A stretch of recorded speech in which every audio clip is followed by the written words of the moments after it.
मोदी के अपमान पर संसद में छिड़े घमासान की। आज बात कांग्रेस की रैली में प्रधानमंत्री नरेंद्र मोदी की कब्र खोदने वाले नारे पर हो रहे संग्राम की होगी। दिल्ली में कांग्रेस की विशाल रैली हुई। मुद्दा था एसआईआर का, जहां देश भर से कांग्रेस के नेता और कार्यकर्ता एकजुट हुए थे। लेकिन इसी दौरान कांग्रेस की रैली में प्रधानमंत्री नरेंद्र मोदी की कब्र खोदने वाला नारा भी लगा दिया गया। वीडियो सामने आया तो फिर बीजेपी बिफर पड़ी। बीजेपी ने आज संसद में इस मुद्दे को जोरों से उठाया, जहां जबरदस्त हंगामा हुआ। लोकसभा की केंद्रीय मंत्री किरण रिजिजू और राज्यसभा में जेपी नड्डा ने इस मुद्दे को उठाकर कांग्रेस से माफी मांगने की मांग की है। हालांकि जब विवाद बढ़ता गया तो फिर कांग्रेस सांसद प्रियंका गांधी ने भी सामने आकर सफाई दी। प्रियंका गांधी ने कहा कि जिसने नारा लगाया उसे तो हम जानते तक नहीं है।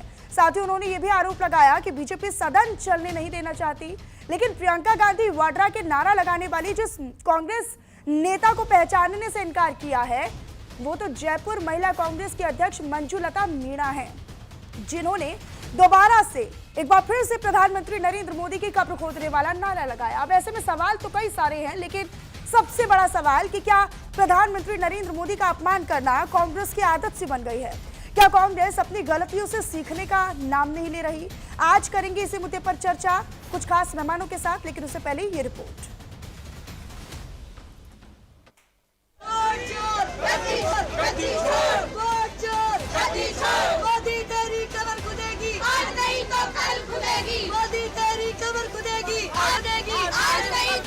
दिल्ली में कांग्रेस की महारैली से प्रधानमंत्री मोदी की कब्र खोदने वाले नारे लगे। पीएम मोदी के खिलाफ कांग्रेस नेता मंजुलता और उनके सहयोगियों ने आपत्तिजनक नारे लगाए तो सवाल खड़े हुए कि क्या प्रधानमंत्री मोदी का अपमान करना कांग्रेस की आदत हो गई है? क्या कांग्रेस जानबूझकर प्रधानमंत्री मोदी का अपमान करती है? क्या हार की हताशा में कांग्रेस प्रधानमंत्री मोदी को अपशब्द कहती है? क्या कांग्रेस शब्दों की मर्यादा भूल गई है? इन सवालों के बीच प्रधानमंत्री मोदी के अपमान पर आज संसद के दोनों सदनों में जबरदस्त हंगामा हुआ। मोदी जी का कब्र खोदने के लिए इन्होंने लोकसभा में केंद्रीय मंत्री किरेन रिजिजू और राज्यसभा में जेपी नड्डा ने इस मसले को उठाया और दो टूक कहा कि प्रधानमंत्री मोदी के अपमान पर राहुल और सोनिया गांधी माफी मांगे।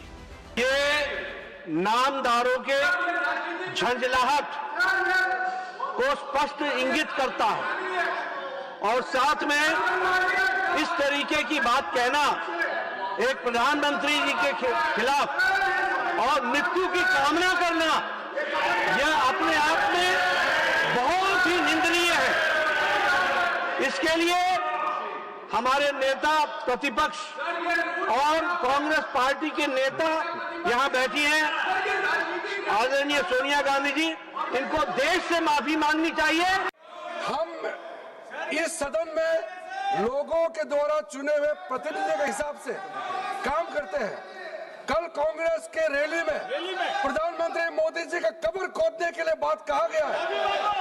ये इस देश के लिए बहुत दुखद समय है कि कांग्रेस पार्टी ऐसा शब्दों का इस्तेमाल करते हैं और सारे कांग्रेस पार्टी पूरे का पूरे नेतृत्व उस रैली में मौजूद थे और प्रधानमंत्री मोदी जी का कब्र खोदने के लिए इन्होंने नारा लगाया।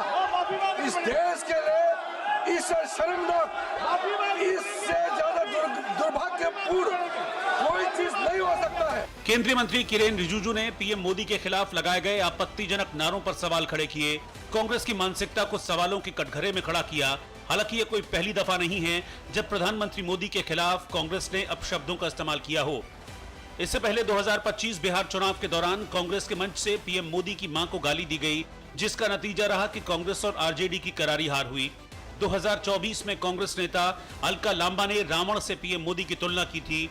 नतीजा लोकसभा चुनाव में कांग्रेस को हार मिली। 2024 के लोकसभा चुनाव के दौरान ही कांग्रेस नेता कवासी लखमा ने कहा था कि नरेंद्र मोदी मरेगा, जिसका नतीजा रहा कि कांग्रेस को हार का मुंह देखना पड़ा। 2024 में ही लोकसभा चुनाव के दौरान राहुल गांधी ने पीएम मोदी को डरा हुआ तानाशाह बताया था। 2023 में कांग्रेस के राष्ट्रीय अध्यक्ष मल्लिकार्जुन खड़गे ने पीएम मोदी को झूठों का सरदार कहा था, जिसका नतीजा था कि राजस्थान, मध्य प्रदेश और छत्तीसगढ़ में कांग्रेस की हार हुई। 2023 में ही मल्लिकार्जुन खड़गे ने जहरीले सांप से पीएम मोदी की तुलना की थी। नतीजा 3 राज्यों में कांग्रेस को करारी शिकस्त मिली। लेकिन इसके बावजूद कांग्रेस के नेताओं और कार्यकर्ताओं ने कोई सबक नहीं लिया। दिल्ली के रामलीला मैदान में एसआईआर के खिलाफ हुई रैली में प्रधानमंत्री मोदी की कब्र खोदने वाले नारे लगाए गए तो सियासी तपिश बढ़ गई।